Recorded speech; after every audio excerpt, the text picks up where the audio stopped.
Rover, Lucky Charles. Like movie stars, the dogs and cats get one name. The children try naming the cows and pigs, best not to, we say, not explaining the logic of attachment and slaughter. In Warsaw, we're on a first-name basis with the dead, the memorial unable to contain the magnitude of erasure, so what we've got is the 400 names most commonly given and taken. Hannah, Alter, Malach. It's 1988. I'm standing inside the monument made to represent an open train car. The cars that took Oscar and Edda and Abel from the Umschlagplatz open their doors to Treblinka. It's winter. I'm writing the names in a notebook I'll lose somewhere over the Atlantic, but the names aren't lost. Eliahu, Rita, Selena. It's taken me 25 years to know what to do. Say them. Simcha and Reuben and impish Pinkas, just beginning to name his animals. I'll read one more. Yeah, I'm just going to read this one. And thank you for being here.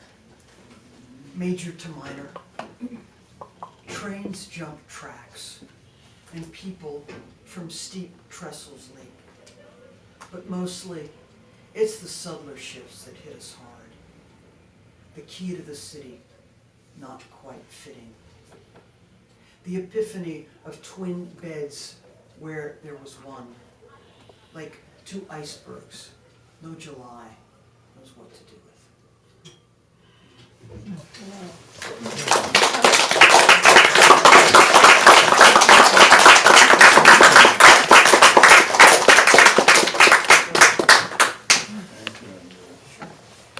So much. Thank you. Thank you. I don't know what to say. Thanks. Thank you.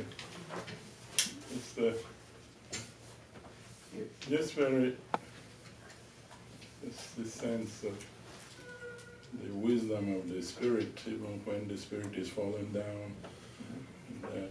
It's incredible precision of observation and then the precision of language, which moves which, the mesh between the two. And it's a very powerful point. Thank you. Thank you very much. Thank you very much. So glad to hear you read them. Because when you did the book, you also see the control of the line, because even the delivery itself, captures something. Sometimes folks don't do justice to their own work. Thank you. Thank you. And if you guys have any questions, please. Back to words of wisdom. Answers. Answers from you. Ribald quips. I like your poems because they are very thoughtful. It's not only about images, but there are ideas that you are transmitting, even using a lot of images that poetry allows, but very thoughtful. I like this a lot. Yeah. Thanks so much. That's technically not a question. No, but yeah, it's a decision. Thank you. Does anybody else just want to heap praise upon me? Or have a drink?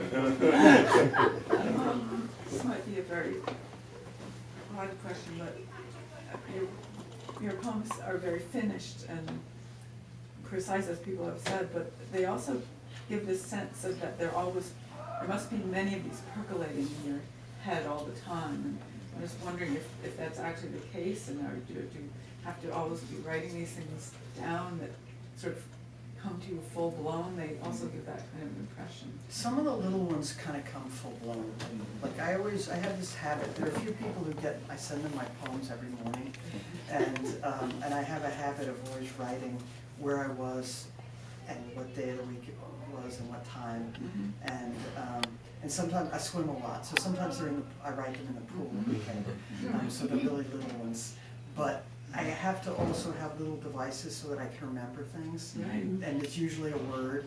And I've only recently discovered that if I, in my head, make a visual component to it, instead of just the word, then I remember them more. But yeah, it's a. It might not be in the poem, the visual component, or it is in the poem. No, it's just, for instance, today, it was the word lock, and so I sort of see a lock visually, and then I'll remember it more. Yeah. So, you know, I think that for, and A notebook in the, I keep a, yeah, I do, I keep a little notebook. The divers have little.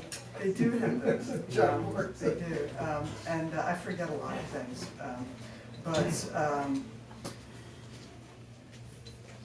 you know, I think that the big trick for any of us, and I'm sure you're no different, is to try to make your life be one in which you can have access to those things that inspire you, right? And not be, it's a luxury to not be burdened all the time by the everyday things that we have to worry about. So that when you're walking down the street, you can think about those things. That's a luxury. Yes. So these people that you send things to every morning, Yeah. can they in any sense be considered first readers? And if not, do you have a group of trusted first readers? Well, the person that this book is dedicated to is Naomi Wallace. We went to graduate school together when she was a poet, so I've known her since I was 22, 21, and she's a playwright now, really. But she lives most of the time in northern England, and she's my first reader. And then I have and Jeff, we went to school, Jeff and I have known each other since then too. So yeah, there are a couple people I send them to, and I get feedback immediately. So yeah, very much so, I depend on that, yeah. But I also have a pretty good sense of what's working and what isn't working. How often do you take the feedback into advisement? No, a great deal of the time. I mean, I'm sending it to somebody who, I very rarely will tell her what I'm questioning because I don't want to bias her at all. So I take a lot of what she says. Yeah. I mean, there's not that much, but.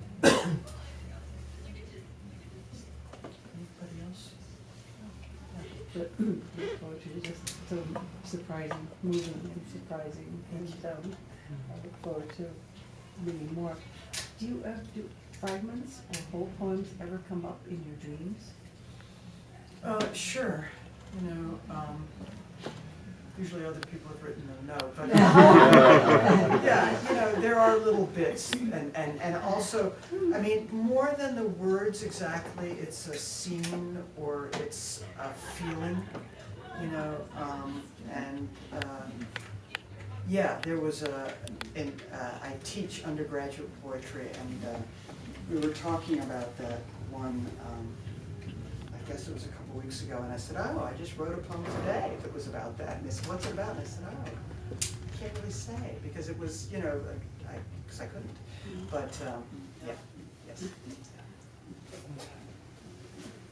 Yeah. Two parts. One, what is the most difficult aspect of poetry to you? And then, do you ever find that language is sufficient? The language is sufficient? I think that, for me, it's language and music. It's one, I can't have one without the other. I mean, for me, language sort of is music. That's what I care about. So the meaning finds its way through the sound. They cannot be divorced for me.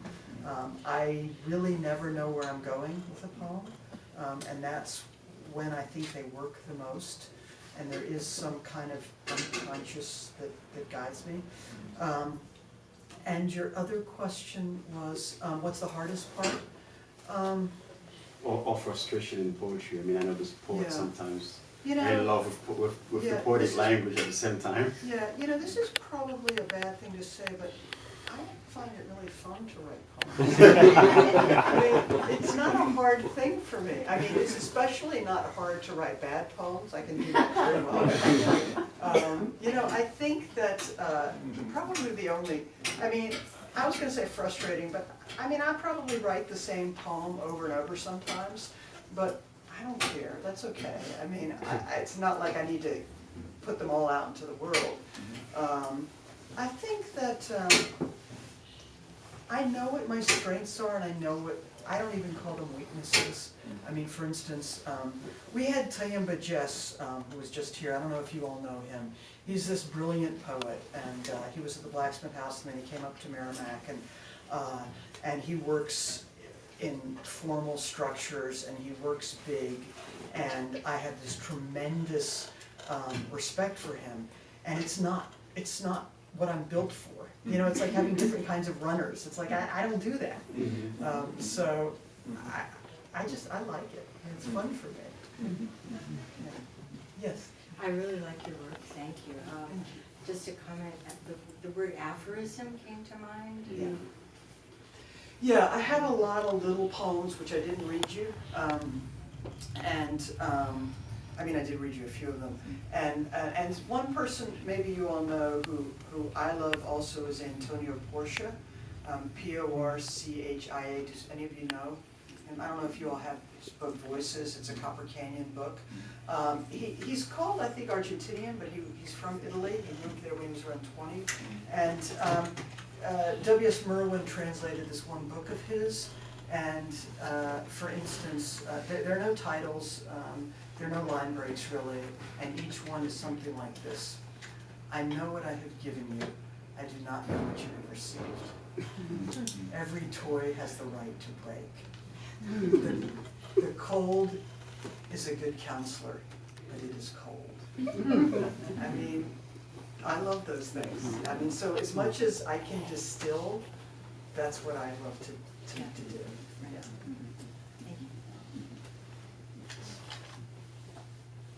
But the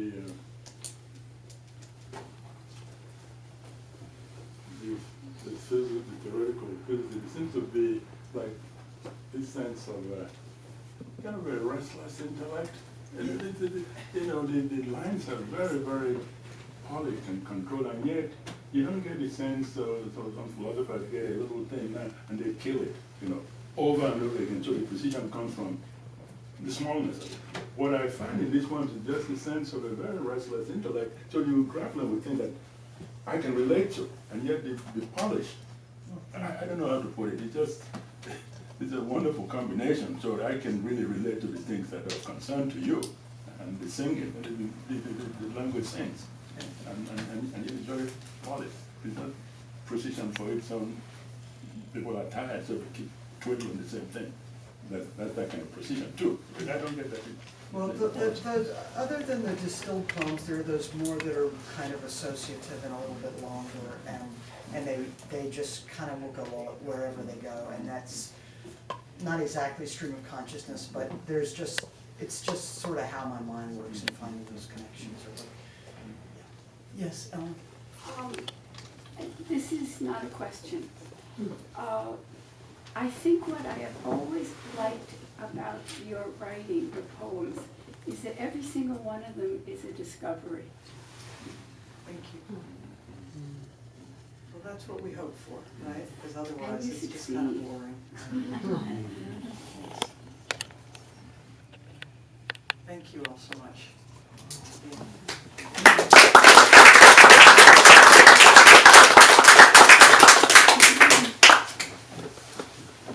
Thanks to the Grolier.